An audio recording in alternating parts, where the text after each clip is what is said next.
انظروا لنهاية سيرتهم وتمثلوا بإيمانهم. بس مش معنى كده يا ولادي إن احنا ناخد سير القديسين بكل تفاصيلها عشان نمجدهم وبس. لا لا يا حبيب أبوك، أبوكم عاوزكم تكونوا دايما قديسين.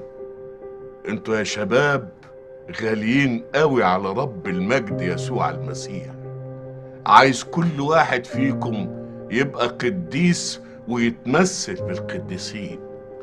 شوفوا يا حبايبي، الطبق ده فيه ورق، وكل ورقة فيها آية من الكتاب المقدس. عاوز كل واحد فيكم ياخد ورقة ويقراها ويحفظها في قلبه مش بلسانه بس.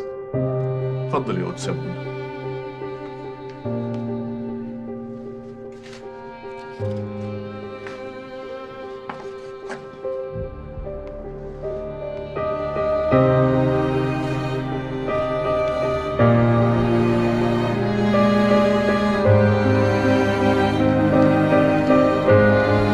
لأنه ماذا ينتفع الإنسان لو ربح العالم كله وخسر نفسه؟ انت مبروك يا ولد.